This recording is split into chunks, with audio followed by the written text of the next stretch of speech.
Oke, halo semuanya. Perkenalkan nama saya Imadu Wisnu Pratjayoga dengan NIM 23010201010. Nah, di sini saya akan nge-share ke kalian semua mengenai materi yang saya dapatkan, yaitu materi routing. Nah, sebelum saya memulai semua kegiatan ini, saya akan menjelaskan dulu ke kalian semua apa saja yang akan saya jelaskan di PowerPoint ini. Nah, yang pertama itu ada pengertian routing, yang kedua ada algoritma routing, yang ketiga ada jenis-jenis routing, yang keempat ada static routing dan dynamic routing, yang terakhir kita akan mengadakan implementasi di akhir video ini. Nah, sebelum itu saya akan menjelaskan dulu ke kalian semua yaitu soal routing.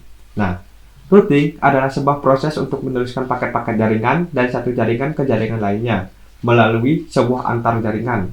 Nah, jika sebuah host ingin mengirim data ke host lain yang berbeda jaringan, maka diperlukanlah proses routing. Routing bekerja dengan membaca alamat IP pada paket data dan menentukan jalur terbaik untuk mengirim data tersebut. Selanjutnya, algoritma routing. Yang pertama ada distance vector. Protokol routing yang menitik beratkan pada jarak dan arah dalam melakukan pemutusan routing terdekat. Yang kedua itu ada link state.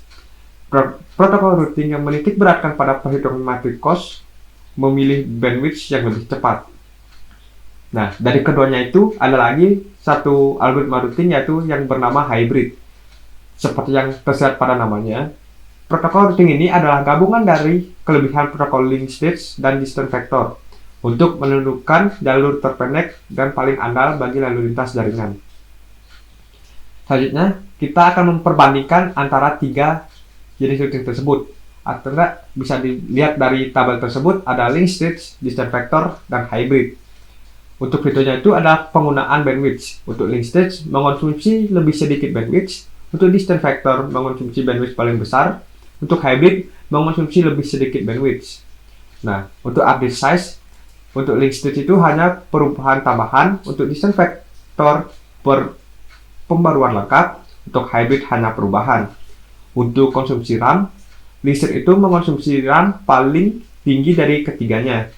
Untuk distance vector mengonsumsi paling sedikit dari ketiganya. Untuk hybrid mengonsumsi lebih sedikit dari link state, tetapi paling banyak dari distance vector. Oke, selanjutnya ada konvergensi. Untuk kecepatnya itu sedang untuk link state, lambat untuk distance vector, dan cepat untuk hybrid. Selanjutnya ada optimal network size. Untuk link state itu bekerja dengan baik dengan sebagian ukuran jaringan. Untuk distance vector terbaik untuk jaringan yang lebih kecil. Untuk hybrid bekerja dengan baik dengan sebagian besar ukuran jaringan. Nah, dari semua yang sudah dijelaskan di sini, kita bisa menarik kesimpulan bahwa tabel perbandingan menunjukkan bahwa protokol link state, distance vector, dan hybrid memiliki keunggulan dan kekurangannya masing-masing. Dari segi penggunaan bandwidth, link state dan hybrid lebih efisien dibandingkan distance vector, yang mengonsumsi bandwidth paling besar. Dalam hal ukuran pembaruan, link state dan hybrid hanya mengirimkan perubahan tambahan, sedangkan distance vector memerlukan pembaruan lengkap. Dari sisi konsumsi RAM, link state menggunakan paling banyak memori, distance vector paling hemat, dan hybrid berada di antara keduanya. Kecepatan konvergensi menjadi keunggulan hybrid, diikuti oleh link state, sementara distance vector tergolong lambat. Untuk ukuran jaringan yang opsional, distance vector cocok untuk jaringan kecil, sedangkan link state dan hybrid lebih ideal untuk jaringan besar, dengan hybrid memiliki keunggulan tambahan dan kecepatan. Selanjutnya, kita akan membahas jenis metode routing. Yang pertama itu ada routing statis, dan yang kedua itu ada routing dinamis. Kita mulai dari routing statis terlebih dahulu. Routing statik adalah metode pengaturan arus data dalam jaringan yang menggunakan rute, tetap sedang sudah ditentukan secara manual. Dalam routing statik, administrator jaringan harus mengkonfigurasi tabel routing di setiap perangkat dengan cara menentukan rute tetap untuk menetapkan paket datanya. Selanjutnya kita bicara dengan dynamic routing. Routing dinamis menggunakan protokol routing secara otomatis untuk memilih rute terbaik yang nantinya akan dimasukkan ke dalam tabel routing. Jadi, daripada secara manual, memasukkan rute statis dalam tabel routing. Routing dinamis secara otomatis menerima pembaruan routing, dan secara dinamis memutuskan rute mana yang terbaik masuk ke tabel routing. Hal ini merupakan sebuah pendekatan yang lebih efektif bagi jaringan sesuai dengan yang dibutuhkan. Nah, selanjutnya kita akan membahas protokol routing dinamis. Yang pertama itu ada RIP atau RIP atau Routing Information Protocol, merupakan protokol yang memberikan routing table berdasarkan router yang terhubung langsung. Lalu, router selanjutnya akan memberikan informasi ke router berikutnya yang terhubung langsung dengan router tersebut. Yang kedua ada IGRP atau Interior Gateway Routing Protocol, merupakan sebuah routing protokol yang tujuan utama menciptakan adalah untuk menyediakan protokol yang kuat untuk routing dalam sistem otonomi. IGRP menggunakan bandwidth dan garis menunda secara default untuk menentukan router-router terbaik dalam sebuah internet network. Selanjutnya ada OSPF, Open Short Path First, adalah sebuah routing protokol standar terbuka yang telah diaplikasikan oleh sejumlah vendor jaringan. OSPF ini adalah sesuatu yang disebut route distribution, yaitu sebuah layanan penerjemah antar routing protokol. Yang kedua ada EIGRP, Interior Gateway Routing Protocol. Protokol routing ini menggunakan algoritma Advanced Distance Vector dan menggunakan cost load balancing yang tidak sama. Algoritma yang dipakai adalah kombinasi antara distance vector dan link stage, serta dysfunction update algoritma atau dual untuk menghitung jalur terpendek. Nah, dan yang terakhir ada BGP atau Border Gateway Protocol. Sebagai routing protokol, BGP memiliki kemampuan untuk melakukan pengumpulan rute, pertukaran rute, dan menentukan rute terbaik menuju ke sebuah lokasi dalam sebuah jaringan. Nah, oke, mungkin itu dulu yang bisa kita bahas dari PowerPoint yang saya buat. Selanjutnya kita akan membahas implementasi atau kita akan mencontohkan ke kalian semua mengenai static routing dan dynamic routing. Oke, mungkin itu aja, kita langsung ke Cisco Packet Trackernya. Oke, kita langsung aja ke implementasi yang pertama, yaitu kita bakal mencoba routing static. Nah, untuk mencobanya kita sudah berada di Cisco Packet Tracker. Nah, yang pertama, untuk kita mencoba static routing, kita perlu yang namanya ke sini, habis itu kita mencari router. Nah, tambahkan router pertama dan kita tambahkan router yang kedua. Nah, kalau sudah kita menambahkan routernya, habis itu kita bakal menambahkan switch. Nah, kita tambahkan switch. Di sini juga kita akan menambahkan switch.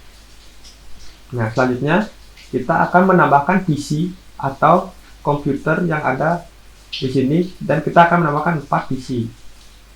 Pertama, PC kedua, PC ketiga, dan PC keempat. Nah, kalau sudah seperti ini, kita akan menyambungkan menggunakan connection, yaitu kita akan menggunakan copper strings. Kita mencari PC, kita pilih fast ethernet kosong, kita sambungkan ke switch, kita pilih fast ethernet kosong strip 1. Nah, kita lakukan hal yang sama juga ke PC-PC yang lainnya.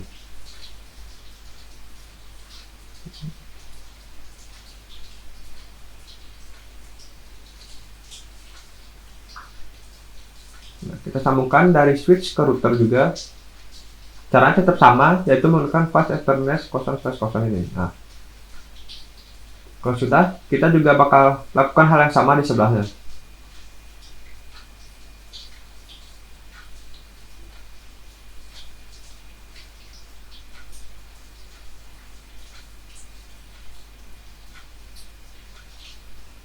Nah, seperti ini kita sambungkan switch dengan routernya kembali.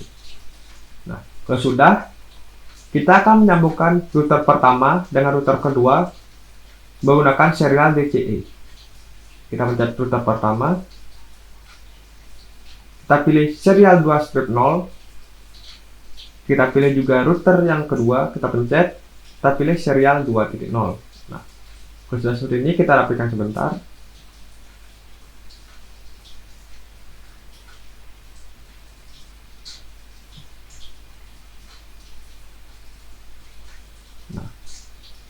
Kalau sudah seperti ini, kita akan menambahkan label dulu, atau enggak kita bisa menambahkan label IP-nya.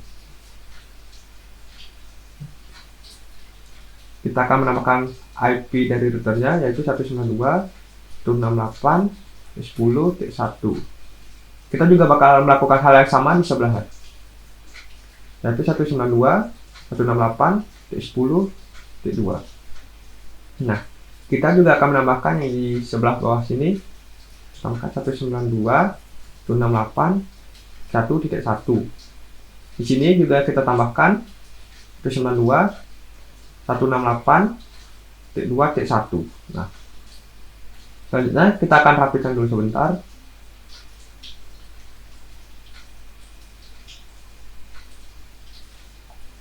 Oke, kalau sudah, kita akan masuk ke PC yang pertama. Kalian tinggal pencet PC yang pertama. Habis itu kalian pilih desktop, IP configuration. Kita masukkan IP address-nya yaitu 192.168.1.2. Selanjutnya kita masukkan subnetnya, kita masukkan default gateway-nya yaitu 192.168.1.1. Kita lakukan hal yang sama juga di PC yang lainnya. Pencet PC yang kedua, pencet desktop lagi, IP configuration, IP address-nya kita masukkan 192.168.1.3. Subnet masuknya juga sama, kita masukkan default gateway-nya yaitu 192.168.1.1. Oke, kalau sudah seperti ini, kita lanjut ke yang PC ketiga dan PC keempat.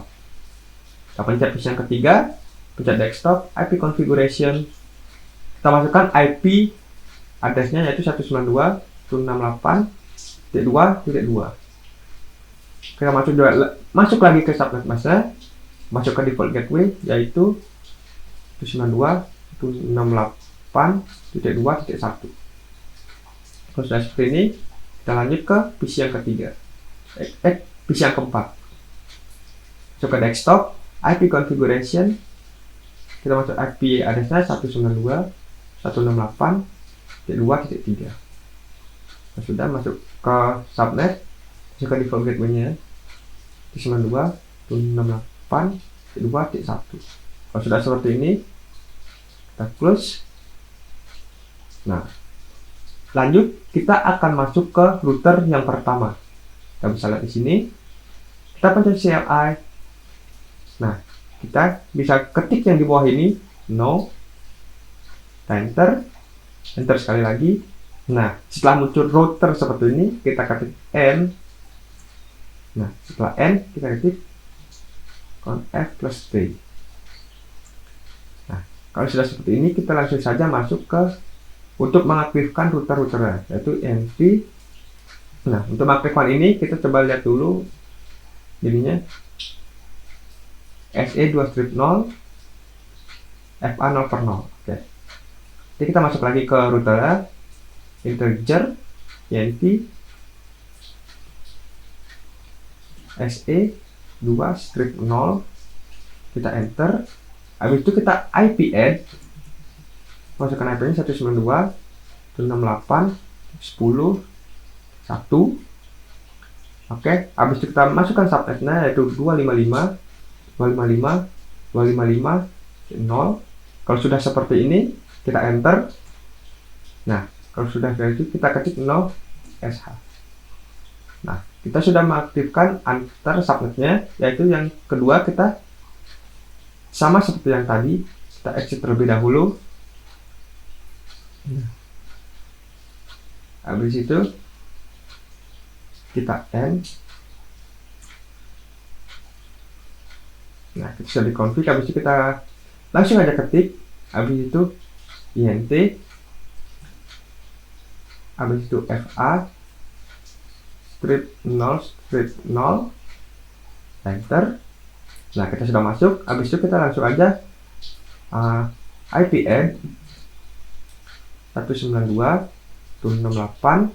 Kita bisa lihat di sini 1.168. Habis itu 1.1.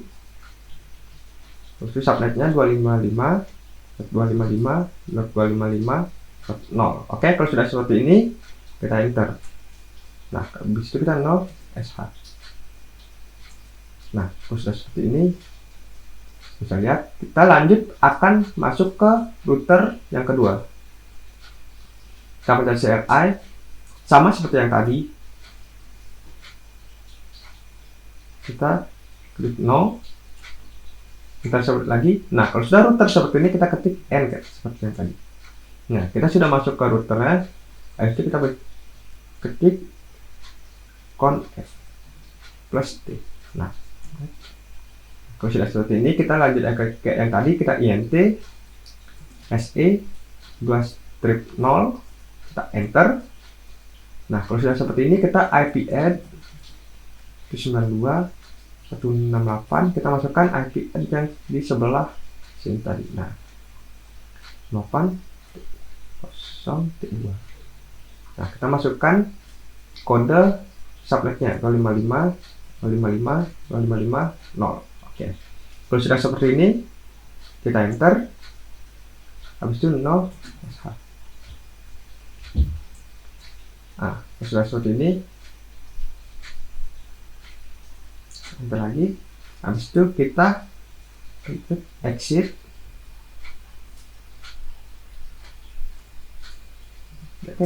Exit. Nah, kalau sudah router seperti ini, kita masuk ke end lagi.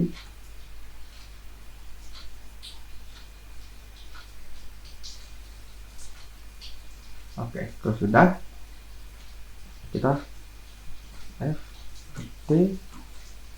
Nah, kalau sudah masuk seperti ini, kita bakal masukin lagi ke yang fa nya tadi, int fa 0 strip 0, enter. Nah, kalau sudah, kita bakal masuk lagi ke ip add. Nah, kalau sudah, kita ip add 92.168.10.2. Nah, seperti yang tadi. Kalau saya lihat, kalau sudah,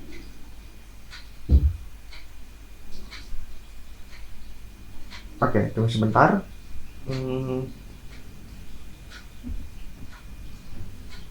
Ini kita karena karena fa kita titik 2.1. Nah, habis itu kita masukin subnetnya 255.055.055.0. Kalau sudah seperti ini, kita enter. Nah, habis itu 0 sh. Nah, kalau sudah seperti ini, kita bisa lihat di sini sudah terhubung semuanya. Kalau sudah seperti ini, kita akan masuk ke router yang pertama lagi untuk IP root-nya. Kalau sudah seperti ini, kita enter sekali lagi. Habis itu kita exit. Habis itu IP root 192.168.2.0. Habis itu kita masukin subnetnya yaitu 255.055.0. Habis itu kita masukin IP router keduanya yaitu 192.168.10.2. Kalau sudah seperti ini, kita enter. Nah, kalau sudah seperti ini, kita lanjut ke router yang ketiga atau router yang kedua. Kita lakukan hal yang sama seperti yang tadi. Enter.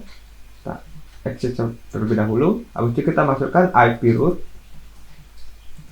yaitu 192.168.1.0.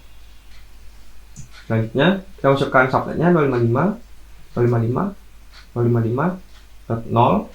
Selanjutnya kita bakal masukkan IP yang root yang pertama yaitu 192.168.10.1.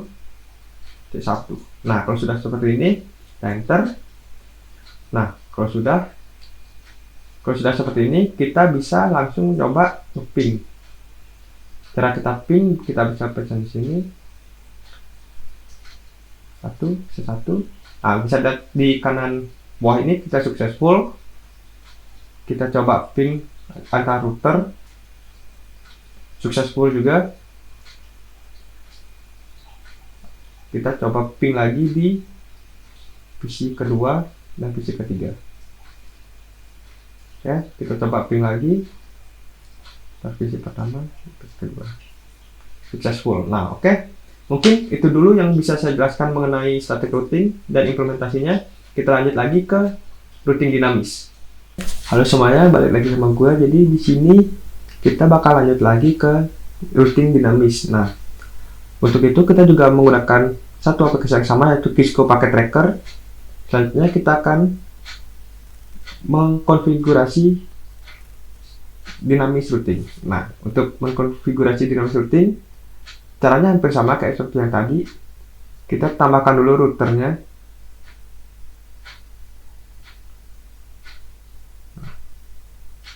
Kita tambahkan 2 router. Nah, terus itu kita juga menambahkan 2 PC.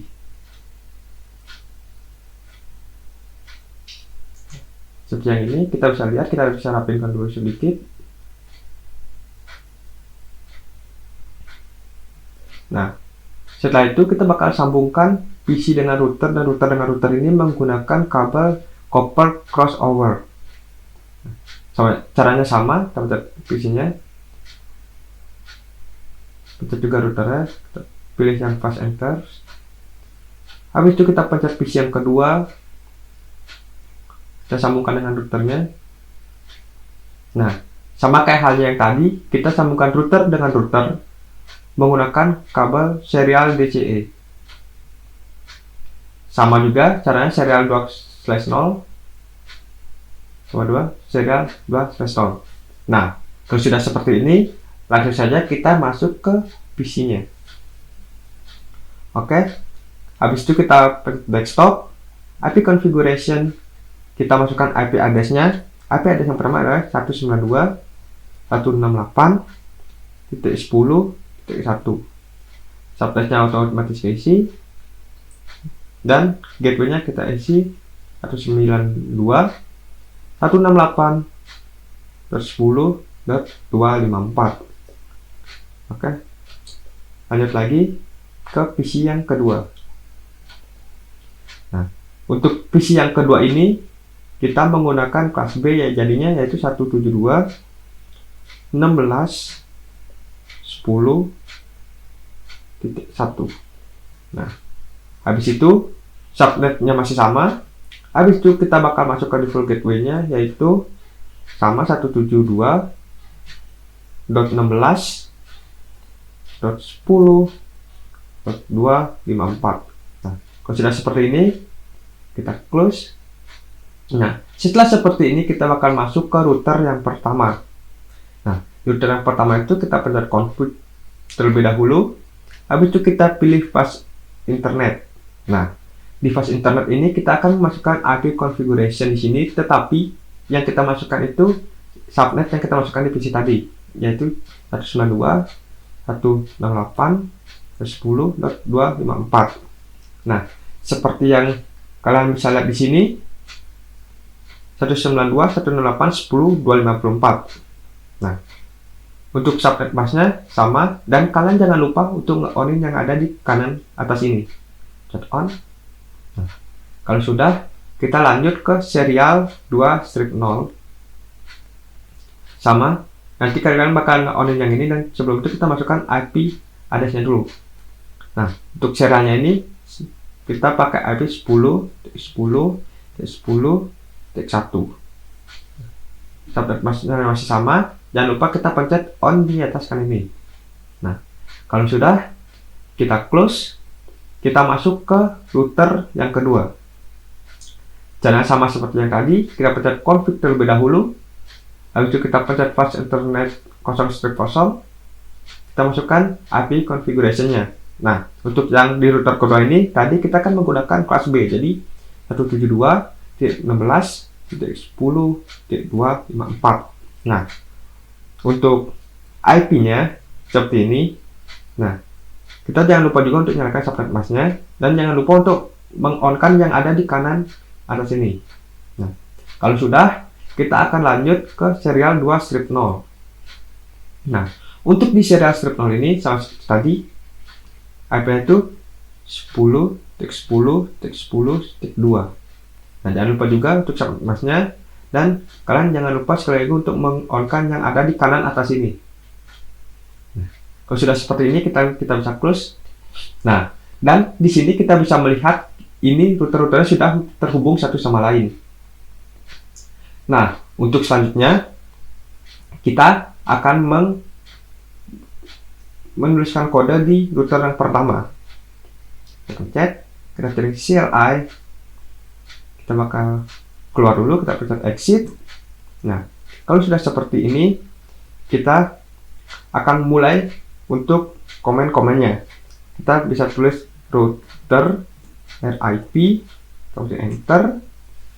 Habis itu kita ketik version 2, enter. Nah, untuk ini kita akan memasukkan network di semuanya. Habis itu kita klik network, masukkan IP yang pertama yaitu 192.168.10.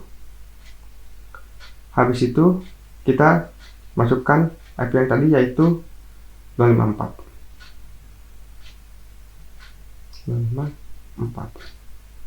Oke. Sorry, bukan 254 tapi 0. Oke. Habis itu kita network lagi, itu IP yang kedua itu 172.116.0.0. Nah, kalau sudah network yang kedua, kita enter, kita masukkan network yang ketiga, yaitu kita bisa lihat yaitu 10.0.0.0. Nah, kalian bisa lihat network ini dan kita ketik enter lagi, dan kita bakal cek lagi di config sebelah CLI ini. Kita ke config, habis itu kita ke RIP. Nah, dan kita bisa lihat networknya sudah masuk di sini ya. Nah, sama juga halnya kayak yang di router pertama, kita akan melakukannya lagi di router yang kedua. Ini kita bisa minimize, kita pencet router yang kedua. Kita bisa melakukan hal yang sama, kita bisa cek RIP dulu, dan di sini belum ada network address-nya. Kita akan masukkan dulu di CLI. Sama halnya kayak yang tadi, kita exit terlebih dahulu. Kita ketik router RIP, kita enter. Habis itu kita ketik version 2. Nah, di sini beda dengan yang pertama, tapi yang di sini kita akan balikan IP address yang tadi, yang dari kita akan dari yang 10.10 itu sampai ke yang tipe A. Jadi network 10.0.0.0, kita enter. Habis itu kita network, kita masukkan yang tipe B tadi 72.16.0.0.0.